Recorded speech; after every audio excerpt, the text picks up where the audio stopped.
Uma primavera nublada testemunhou o nascimento da nova Constituição brasileira. Uma Constituição que foi resultado da mais ampla negociação já feita na história das Constituições brasileiras. Essa negociação absorveu pressões e tensões políticas, econômicas e sociais. Misturou diversos partidos políticos e diversas ideologias. E obteve maioria em 559 cabeças. Disso nasceu a Constituição de 88, a oitava do Brasil. A Constituição brasileira não é liberal como a americana. No artigo 5º da Constituição brasileira, encontramos que é livre a manifestação de pensamento, sendo vedado o anonimato. Mas o mesmo artigo define que são invioláveis a intimidade, a vida privada, a honra e a imagem das pessoas. E é por isso que encontramos fundamentação constitucional nos artigos 138, 139 e 140 do nosso Código Penal, os famosos crimes de opinião: calúnia, difamação e injúria. Calúnia, para quando imputamos falsamente um crime a alguém. Difamação, para quando imputamos um fato ofensivo à sua reputação, como dizer que fulano deixou de pagar as suas contas e é um devedor. Mesmo que seja verdade, para a lei brasileira, ainda se trata de um crime. Eu agradeceria se o senhor me desse o dinheiro do aluguel. E injúria, para quando ofendemos a dignidade e o decoro de alguma pessoa, como chamá-la diretamente de ladra caloteira. Ladrão! Ladrão! Ladrão! Esta proteção não aparece na Constituição dos Estados Unidos. E a Suprema Corte do país, desde 1964, entende que a crítica, mesmo que difamatória e mentirosa, pode estar protegida pela liberdade de expressão, desde que não represente uma real intenção criminosa.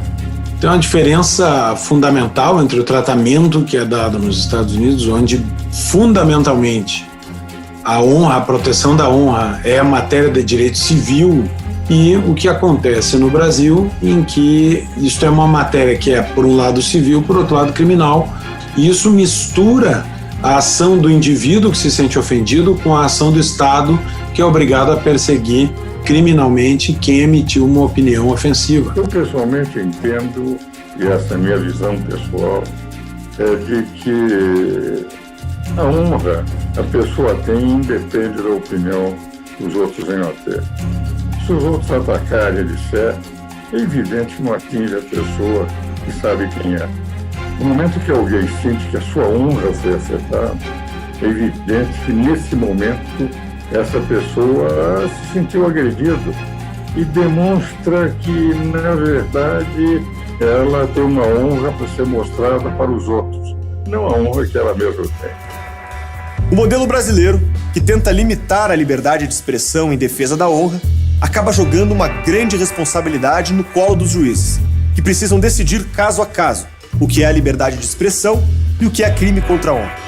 O Ministério Público de São Paulo denunciou à Justiça 2 pessoas por ameaça, difamação, injúria e perturbação do sossego. Caso de uma mulher que sofreu injúria racial pelos crimes de injúria e difamação. O juiz Eduardo Pereira dos Santos Júnior, da 5ª Vara Criminal de São Paulo, condenou 2 homens pelos crimes de racismo e injúria racial contra a jornalista Maju Coutinho.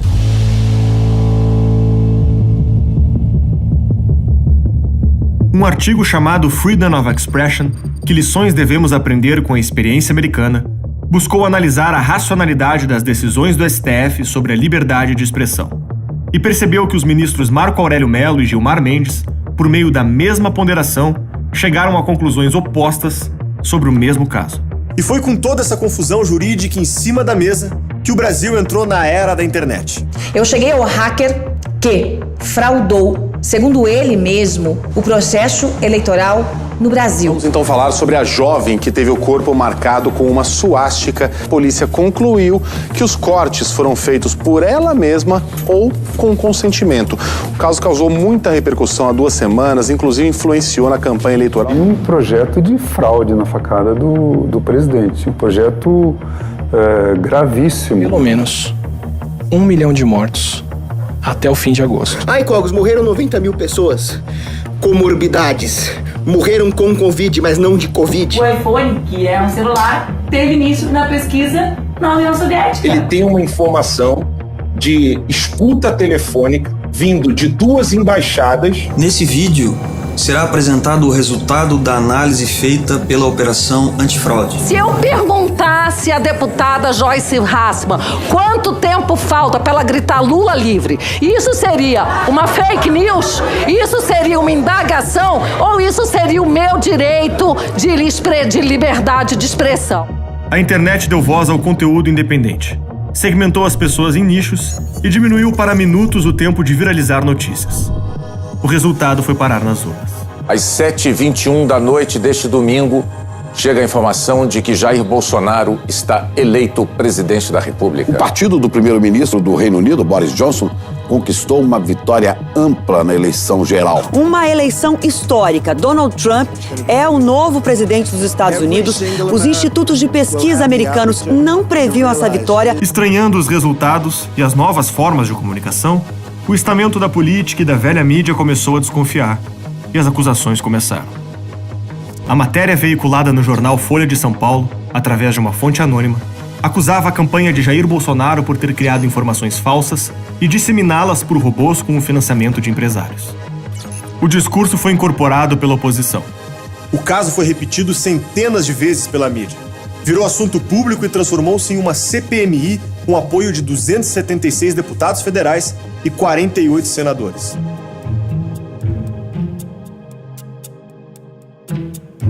Uma CPMI é uma investigação conduzida pelo Poder Legislativo, que transforma o Senado e o Congresso Nacional em uma casa de investigação, podendo chamar suspeitos a depor, ouvir testemunhas e quebrar sigilo bancário, fiscal e telefônico. Em setembro de 2019, a CPMI das fake news foi instaurada, com o senador Ângelo Coronel como presidente e a deputada Lídice da Mata como relatora. O objetivo era investigar a existência de uma rede que propagaria notícias falsas e o discurso de ódio na internet, bem como a prática de cyberbullying contra autoridades e cidadãos vulneráveis. As autoridades vulneráveis, no caso, eram os políticos. A CPMI ficou famosa por usar fake news na hora de investigar fake news. Eu espero que o Caetano tome cuidado. Tinha conhecimento disso? Do quê? Que esse não é o Twitter oficial do professor Olavo de Carvalho? Não tinha conhecimento. O Olavo tem tantos Twitters que não ele só tem um Twitter que se chama @o-próprio-Olavo. Pelo desconhecimento dos parlamentares sobre a internet... O senhor pode fornecer, então, a lista CPMI, por favor? O senhor tem que ingressar com uma ação pro YouTube? Não, mas o senhor pedir que o YouTube quebre o sigilo das pessoas. Tá bom, mas o senhor não quer, o senhor não fornece, precisa entrar no YouTube. Não é que eu não forneço, é que são 628 mil pessoas. Isso. Eu não sei quem vai ali. Modelo de negócios que mudaram, as coisas mudaram. Existem novos modelos de negócios, ok? Só para o senhor ficar ciente. Por ter produtores de fake news entre os acusadores e ter sido instrumentalizada para palanque político. Que muitas dessas páginas e perfis que postam conteúdos nem sempre fakes. Alguns são fakes, outros são difamatórios. A gente precisa criar aí uma hashtag Beatriz a Sórdida. E vou para ataque com essa vagabunda. A CPMI era uma ferramenta política, mas a narrativa contra a liberdade de expressão aos poucos ganhava força e conquistou um forte aliado.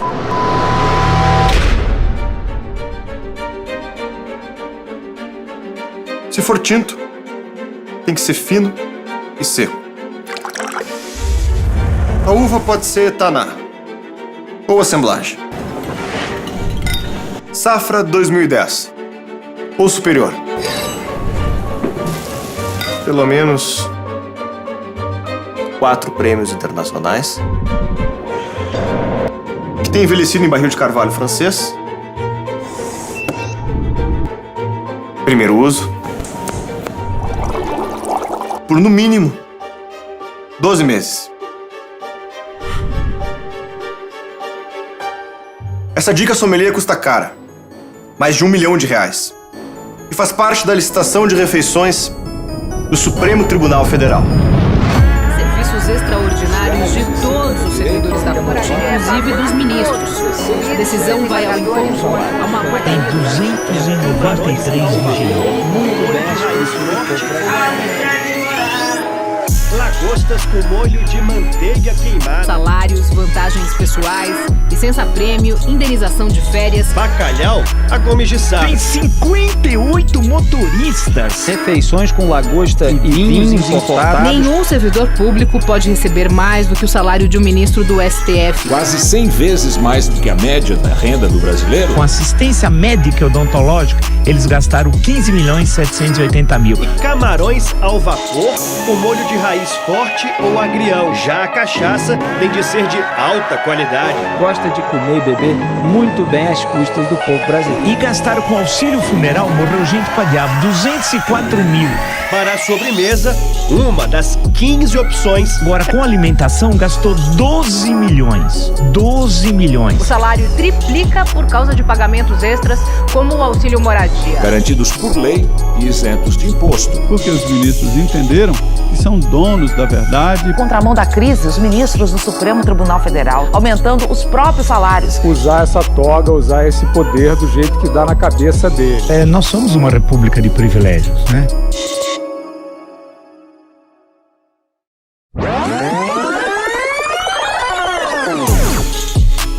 Se o propósito da CPMI era fazer política, conseguiu.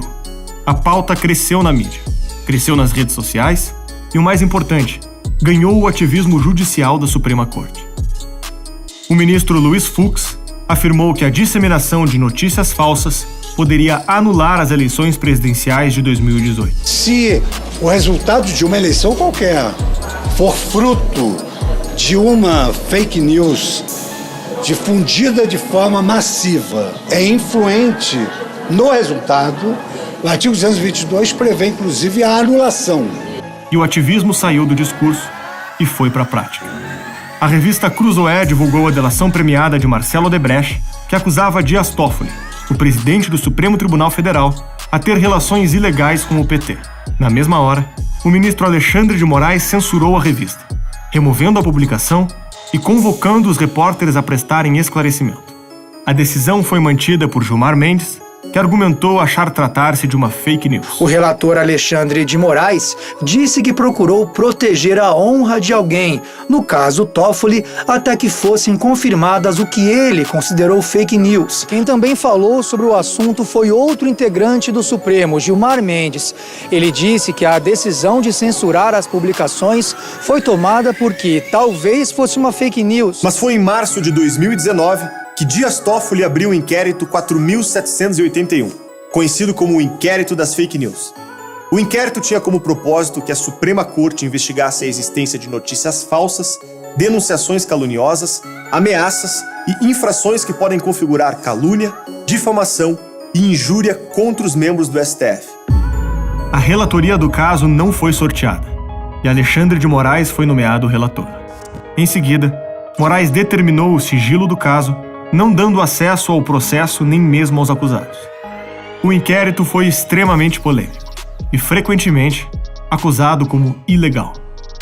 O jornal Gazeta do Povo veiculou uma matéria acusando a ausência de um fato específico a ser investigado e afirmando que o inquérito possuía alcance excessivamente amplo, sendo similar ao estabelecimento de um estado policial no país. A segunda acusação é a de violar o princípio do juiz natural.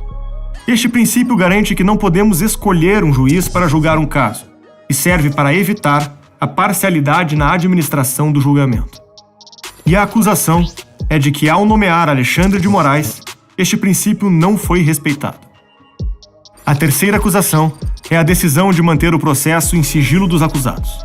Em tese, esta prática não respeitaria a súmula vinculante número 14 do próprio STF. A quarta acusação é o preceito legal que o STF utilizou para estabelecer o inquérito, o artigo 43 do Regimento Interno do STF. O Regimento Interno serve para regular regras internas da instituição e aplicar procedimentos em caso de violação dessas regras.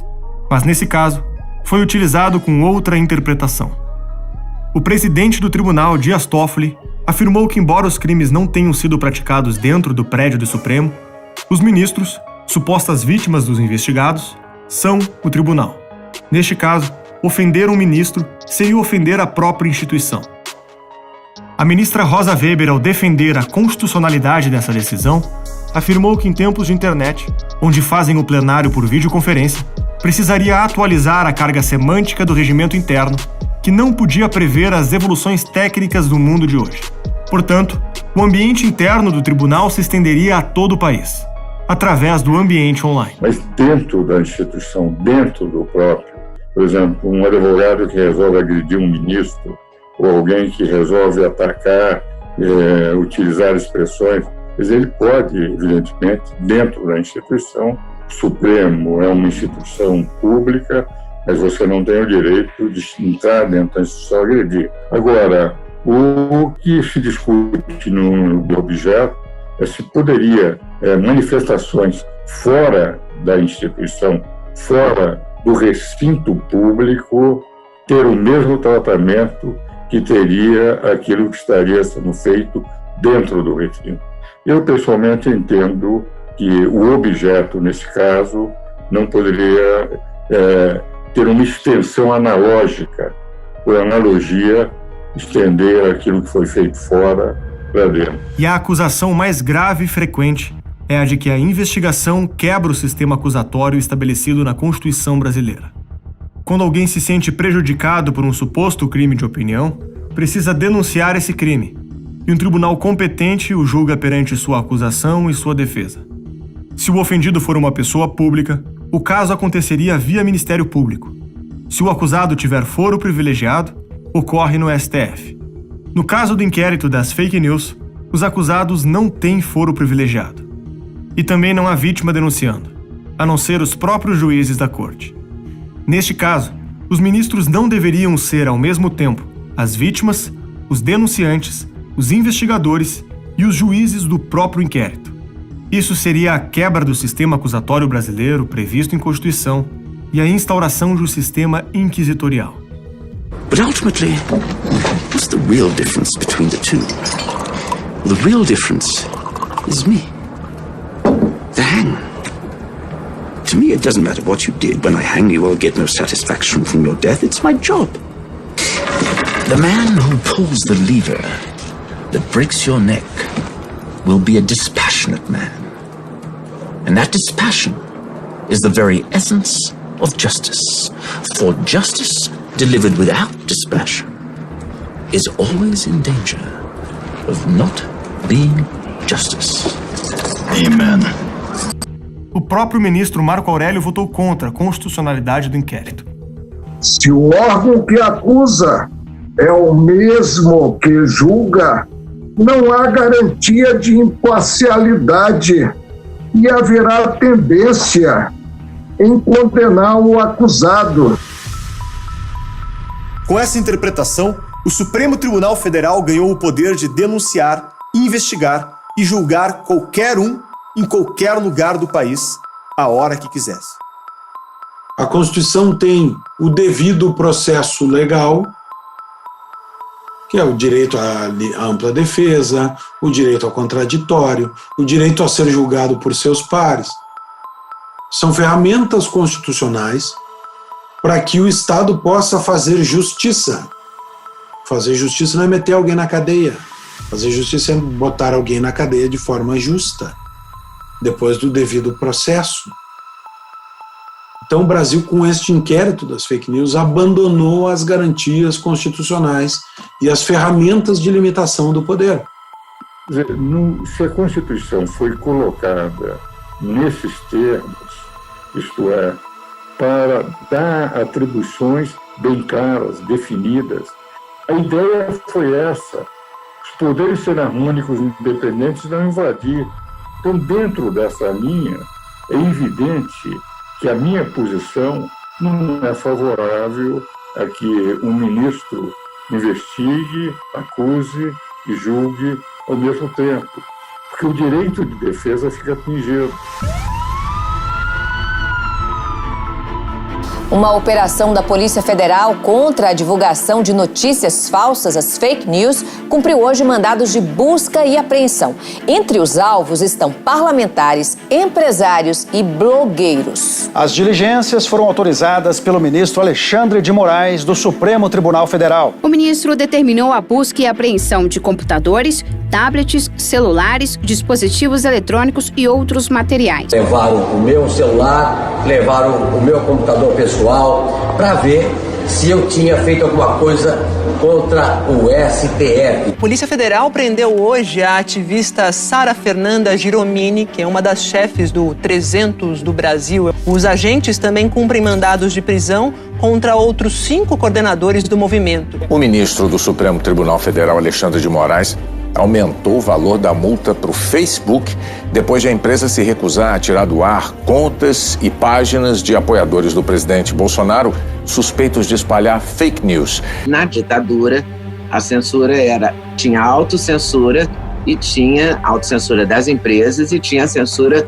da Dona Solange, que é uma figura emblemática da época, porque o Estadão dava notícia na primeira página receita de doce de abóbora com coco, para dizer que não deu aquela notícia, enfim, acontecia mesmo.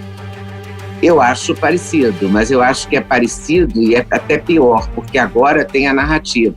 Agora você é cancelado se você não age de acordo com o que os grupos mais barulhentos acham que você tem que falar, que você tem que agir, que você tem que pensar. Então, eu acho a censura desagradável demais, cara, e acho que está muito parecido, e eu não estou gostando nada disso. O caso cada vez mais repercutia na mídia e fortalecia a pauta das fake news e do discurso de ódio. Contra as acusações de estarem atacando a liberdade de expressão, o presidente Dias Toffoli afirmou que uma empresa tem seus editores, que são seus censores internos. No caso do Brasil, eles, como Suprema Corte, seriam editores do país inteiro. Não é à toa que todas as empresas de comunicação têm códigos de ética, têm códigos de conduta, têm códigos de compromisso. O editor ou é você mesmo se autocontendo, ou é o editor do meio de comunicação, ou se não houver editor nenhum, o editor vai vir, se houver um conflito, a ser chamado o Poder Judiciário. Nós, enquanto Judiciário, enquanto Suprema Corte, nós somos editores de um país inteiro, de uma nação inteira, de um povo inteiro. Celso de Mello, decano da Corte, chegou a afirmar que os investigados não merecem proteção constitucional. E ao ódio público, ao regime político e às instituições democráticas, como o Supremo Tribunal Federal e o Congresso Nacional, não merecem a dignidade da proteção constitucional que assegura a liberdade de expressão do pensamento. A pauta dominou o debate público no Brasil. E o Senado viu que era hora de agir.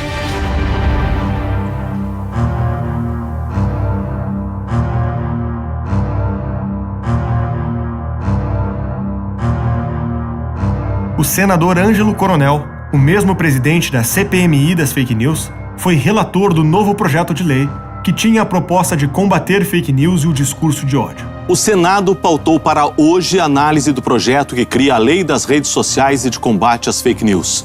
A proposta prevê normas e mecanismos de transparência para redes sociais e serviços de mensagens pela internet. A ideia é combater abusos, manipulações e disseminação de notícias falsas. E de onde veio a inspiração para esse projeto? Da Rússia e da Alemanha. O que é que eu vim fazer aqui? Eu, como presidente da CPMI, da Fake News, preciso absorver mais conhecimentos. Irei fazer intercâmbio aqui com parlamentares que também estão investigando este mal que assola o mundo e também conversar com a parte de técnicos, porque o meu intento é o quê? É levar para o Brasil conhecimento para combater este mal que dilacera as famílias brasileiras com mentiras plantadas e que faz com que a gente perca a liberdade. Então é isso que eu vim fazer aqui na Rússia. Às vésperas das eleições municipais, a pauta foi votada com urgência máxima. O senador Álvaro Dias pediu para adiar a votação para que o projeto tivesse a sua constitucionalidade avaliada. Mas até a presidente da comissão que avaliaria o projeto defendeu a votação imediata. Profissionais da área alertaram que o momento e o prazo eram inadequados. O Marco Civil da Internet tinha sido discutido por 5 anos. E agora, discutia-se uma lei mais agressiva, no meio de uma pandemia, num momento em que as comissões não estavam funcionando e sem nenhum debate público. Foi nesse cenário que o projeto apelidado de Lei da Censura foi aprovado no Senado. O Senado aprovou ontem à noite o projeto das fake news, que pretende combater a disseminação de conteúdo falso na internet. O projeto de lei buscava criar mecanismos para rastrear a origem de mensagens privadas, como no WhatsApp, criar um conselho de políticos para avaliar conteúdos denunciados e regulamentar agências terceirizadas de checagem de fatos. Para o diretor de políticas públicas do WhatsApp na América Latina, o rastreamento seria como uma tornozeleira eletrônica em milhões de brasileiros. Seria o fim das conversas privadas. O projeto apresentou práticas extremamente controversas, como a criação de um mecanismo chamado autorregulação regulada, inspirado na lei alemã. O mecanismo seria composto pelas seguintes instituições. Seria criado o Conselho de Transparência e Responsabilidade da Internet, responsável por definir como as redes sociais deveriam lidar com os conteúdos considerados desinformação, discurso de ódio e ataques à honra. Também caberia ao Conselho receber relatórios e garantir que as medidas foram tomadas pelas plataformas. As redes sociais poderiam ter uma agência de autorregulação, desde que certificadas pelo Conselho Público, prática semelhante ao modelo chinês. A instituição seria responsável por adotar as regras e colocar advertências de fake news e discurso de ódio nos conteúdos das redes sociais. A primeira questão que a gente tem que levar em conta aqui é quem decide o que é verdade ou mentira, né? Qual é o significado de fake news?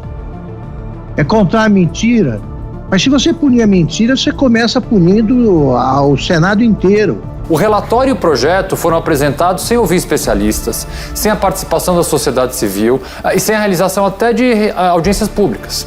E mais, está sendo votado no meio de uma pandemia.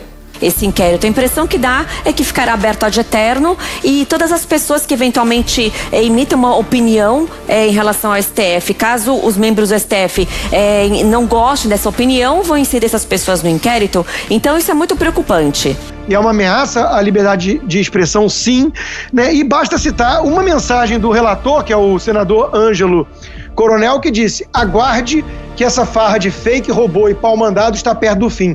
Vomite enquanto ainda tem tempo de liberdade. Foi assim que a lei foi encaminhada para a Câmara dos Deputados, às pressas, contrariada e rejeitada pela população. Medidas que relativizam a liberdade de expressão foram implementadas no Congresso Nacional, no Senado, no Supremo Tribunal Federal, em projetos de lei e nas grandes empresas. Esse parece um tema mundial, mas o fato é que os políticos e os veículos de mídia têm interpretado os avanços tecnológicos da comunicação como uma ameaça à democracia. E o motivo do ativismo dessas instituições é que elas também têm se auto-interpretado como uma solução para essa ameaça. Toda tirania deve ser afastada, inclusive a tirania da maioria. De tudo isso, fica uma grande dúvida. Nós já temos leis para combater ameaça, calúnia, injúria, difamação, racismo e homofobia. Também temos leis para combater a violência. A liberdade de expressão no Brasil não é nem de perto irrestrita e está longe dos modelos mais liberais.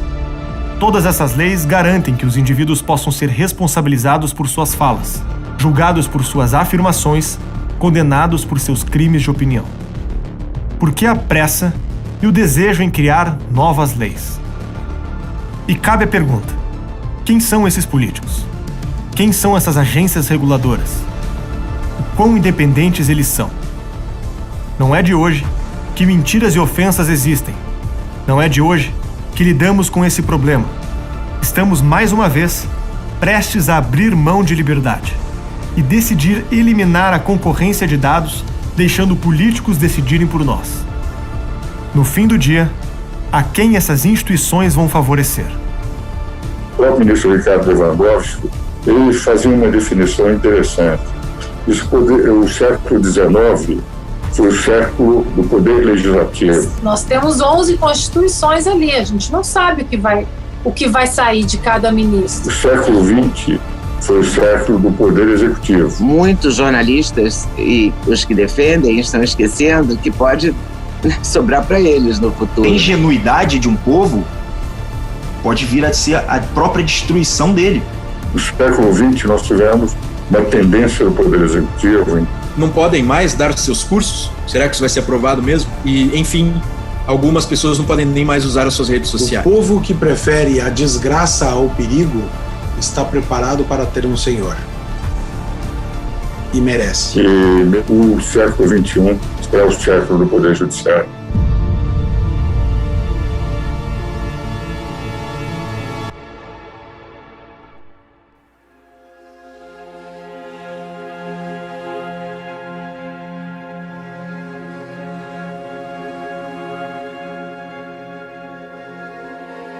Já foi chamado de sofismo, de heresia, de alienação, de inimigos do povo. Pode ser chamado de fake news, de desinformação, de discurso de ódio. O combate muda, mas é o único sentido de todo o conhecimento: distinguir a verdade da mentira. Uma indagação tão poderosa que raramente resistimos à tentação de dar uma resposta definitiva, muitas vezes prematura. O que justifica a existência de diferentes culturas, civilizações, religiões, é justamente uma interpretação diferente do que acontece no mundo. Essas visões nos chocam, nos ofendem, nos irritam, nos fazem pensar. Isso só acontece com a liberdade de expressão. Afinal, se ela servisse apenas aos discursos que gostamos, não serviria a ninguém. Não permitir às pessoas falarem o que pensam é não permitir que sejam corrigidas, é não permitir trocar ideias ruins por ideias melhores. É fazer crê-las que estão certas, simplesmente por não poderem falar. E não permitir que todos vejam esse debate é um dos maiores riscos da humanidade. Não faltarão aqueles que prometem responder quem está certo, nos aliviando do fardo desse debate. Não faltarão aqueles que prometem fazer valer apenas as nossas ideias, empurrando cada vez mais a linha que divide o crime da liberdade de expressão. Nesse momento, a pergunta que guia a vida humana, a pergunta que guia o combate de ideias com ideias, que transforma ideias ruins em ideias melhores. A pergunta que guia a moral e a ética é julgada no Tribunal da Verdade. Uma corte que tem a sua visão de mundo, a sua religião e a sua ideologia, que também é refém de seu tempo, de suas paixões e de seus filtros. No mundo da certeza absoluta, ideias ruins viram dogmas. Crenças cruéis são escondidas. O medo de falar substitui a política. O medo de pensar apaga a ciência. E qualquer um que decida para todos o que é verdade e mentira terá uma responsabilidade maior do que qualquer outro ser humano: a de jamais errar. E quando essa responsabilidade falhar, enfrentaremos as consequências de ter desistido do debate e ingressado no ponto mais complexo da trama: sermos os donos da verdade e escravos da mentira.